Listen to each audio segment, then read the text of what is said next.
So are you saying that for that grant or that person that lives in Queens, the universal child care so that they don't have to pay the cost of rent per kid in America would not help that person out? No, can we talk about what's realistically going to happen? I don't know how Governor Hochul doesn't see this. When you tax the rich leave. They will go to Puerto Rico. Policy. They are going to, I understand, nationwide or statewide, it doesn't make a difference. If the rich people are going to suffer for being rich, Bezos is very clearly talking about personal tax. There was a heated debate on CNN's panel show about MAGA commentator Emily Austin repeating the same old talking points about taxes after Jeff Bezos made some controversial comments. We're going to look at some clips from the CNN panel because there are a few things that really need to be discussed. Let's get into it. Billionaire Jeff Bezos has some thoughts on taxes that even the likes of Elizabeth Warren and Alexandria Ocasio-Cortez could get behind. A nurse in Queens who makes $75,000 a year pays more than $12,000 a year in taxes. Does that really make sense?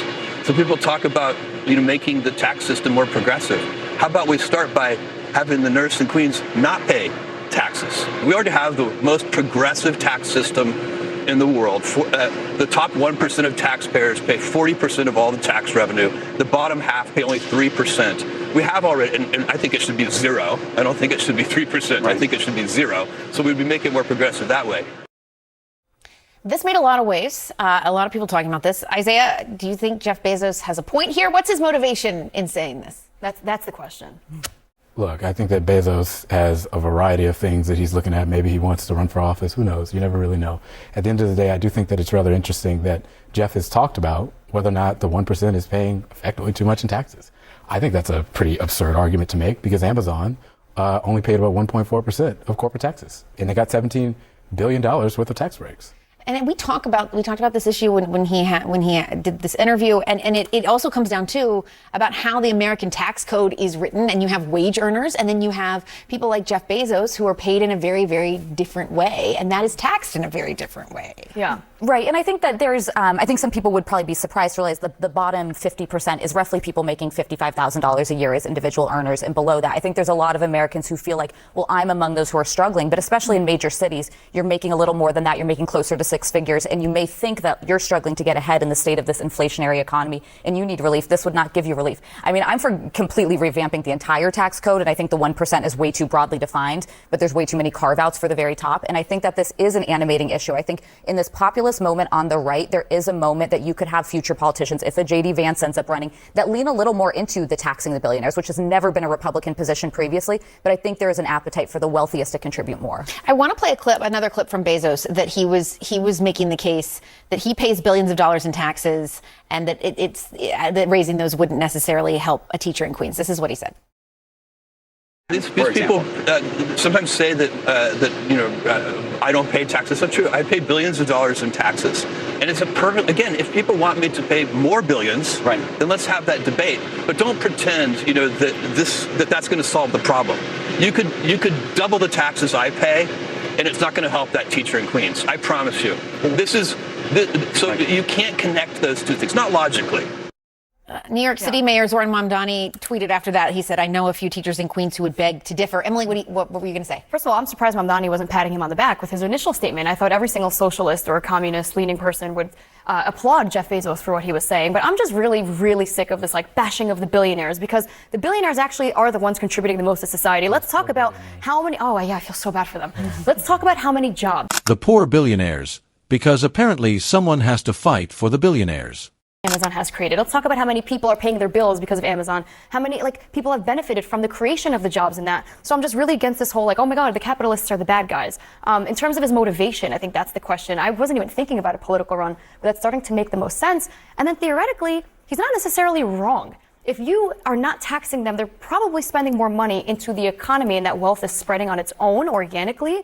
However, you're right. This is not the traditional Republican thinking, and the handouts and the free money does not solve the problem. Ever since the the Republicans cut the top corporate tax rate. We know the private sector's investment to build new manufacturing facilities has decreased. So it hasn't spurred an increase in investment into the economy. We've seen that across the board, and that's from Fred data. No, I'm talking more of like the lower 50% who, where if they had extra money, they'd probably go to the grocery store and spend it. They would probably be spending that money because they needed it. Well, let's do some math here. So if you were to get rid of if you were to get rid of Amazon's $17 billion worth of tax breaks, right, and you were to double it, as Bezos were to say, that'd be enough to cover universal child care for every single child in this country. Okay. So are you saying that for that grant or that person that lives in Queens, the universal child care, so that they don't have to pay the cost of rent per kid in America, would not help that person out? Can we talk about what's realistically going to happen? I don't know how Governor Hochul doesn't see this. When you tax the rich leave. They will go to Puerto Rico. Policy. They are going to, I understand, nationwide or statewide, it doesn't make a difference. If the rich people are going to suffer and for being Bezos is very rich, clearly talking they're going about personal to leave. tax. I really wish they had let Isaiah Austin explain his point a little more, because what he was basically saying is that if the tax rate was the same across the country,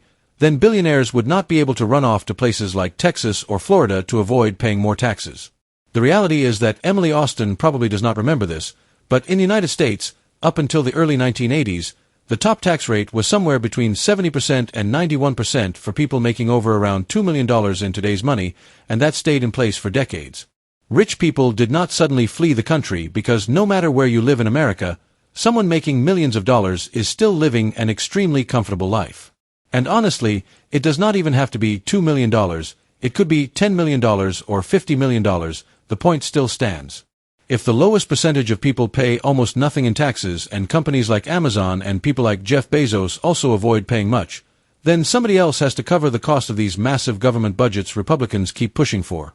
The defense budget alone has jumped from around $800 billion to over $1 trillion, and now some Republicans are talking about pushing it to $1.5 trillion, and that money has to come from somewhere. Isaiah Martin was starting to make that point before Emily Austin kept interrupting him. Back in the 1950s and 60s, corporations also paid a much bigger share of taxes in America, even though people today constantly complain that corporate taxes are too high and companies will leave the country. Corporations used to cover around a third of total taxes, and now that number is less than 10%. Meanwhile, the country still has huge budgets and huge military spending, so the burden keeps getting pushed more and more onto the middle class, which is already struggling enough. At some point, billionaires and massive corporations have to pay more because the money cannot just magically appear out of nowhere. Emily Austin can joke all she wants about people feeling bad for billionaires, but unless the country plans to cut everything completely, someone has to pay for all of this spending. And the truth is, programs that actually help regular people keep getting cut down more and more, while the wealthy continue getting protected. Bring their money elsewhere. Right.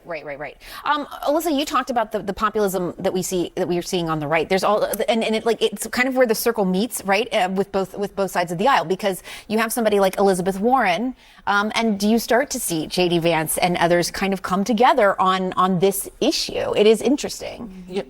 I think the bigger issue here is that you have increasing unease in society, especially amongst the lower middle classes, about the future of work and the future of their place in a society where technology is changing so fast, and AI, to the sense that what you hear from great industrialists of the time is, don't worry, you don't have to do anything, and we'll give you an income, or we'll cut your taxes, and just sit back and let us handle this, and everything's going to be fine because the technology is going to solve all your problems. And I think that sort of ignores a lot of discontent, especially amongst young people on both the left and the right, about wanting to have a purpose in work that is not connected to just getting by, and wanting to have a place in a technologically AI-driven society where they can be creative and productive and rise in their careers and in their dignity, rather than just have billionaires tell them, don't worry, we're going to cut your taxes and then maybe we'll give you some money and you can just paint or whatever. And that's the bigger societal issue, rather than how much 3% of this or that on any given day. Yeah, I mean, I think there is look, this is already a political issue, but this just seems to get bigger and bigger and bigger. And as we look at the midterms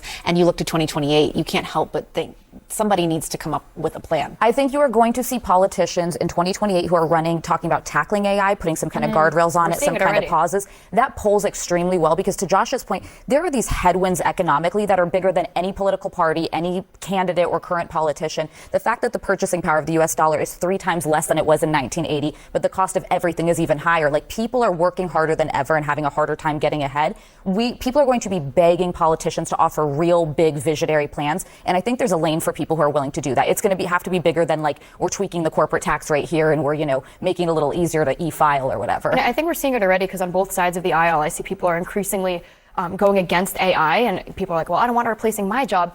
And then I try to play devil's advocate, because I was speaking to somebody much older than me about this, and they're like, well, that's what they thought when cars came out, and that's what they thought when this innovation happened, but then more jobs are created elsewhere, and I try to be optimistic about it, but it's getting out of hand. And managing those traditions can mean less suffering for millions of Americans, and we're not managing them right now because the technology is outpacing the policy and the regulation. Look what happened at the White House this week. They were about to roll out an executive order to have a voluntary review of AI models. So, because it's a huge national security threat to throw these AI models out into the wild. Nobody knows what they do, much less export them. And they canceled it. It was supposed to be on Thursday, and they canceled it at the last minute because the Silicon Valley tech titans said, no, thank you.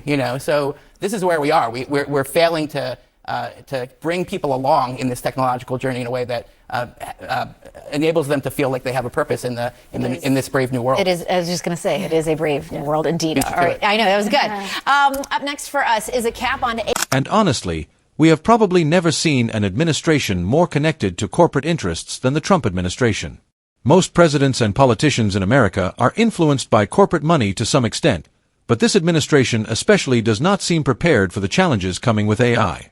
There was even a recent story out of Lake Tahoe where the company supplying electricity reportedly said that by May 2027 they plan to shift their power resources toward an AI data center, meaning around 50,000 people in that area could end up needing another source of electricity. And if something like that can happen in a wealthy place like Lake Tahoe, then people have every reason to believe it could happen elsewhere too unless the government steps in. Just imagine living somewhere and not even knowing whether your community will continue to have stable electricity because massive corporations are taking priority. But going back to the tax discussion, what we are seeing in places like New York proves that slightly raising taxes on wealthy people does not suddenly cause every rich person to run away. What it can do is help provide better services for regular citizens, which is something the United States seriously struggles with compared to countries in Europe, Canada, and most other developed nations that actually provide stronger social programs and safety nets for their people. So when MAGA commentators like Emily Austin go on CNN or Abby Phillips show claiming that taxing billionaires will make them flee the country, that is mostly fear-mongering.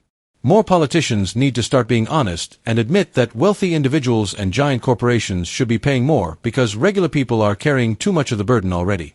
But let me know what you think in the comments. Do you agree with the MAGA argument about protecting billionaires, or do you think higher taxes on the ultra-wealthy are necessary if the country actually wants to provide better services and support for its citizens? Make sure to like, subscribe, and I will see you in the next one.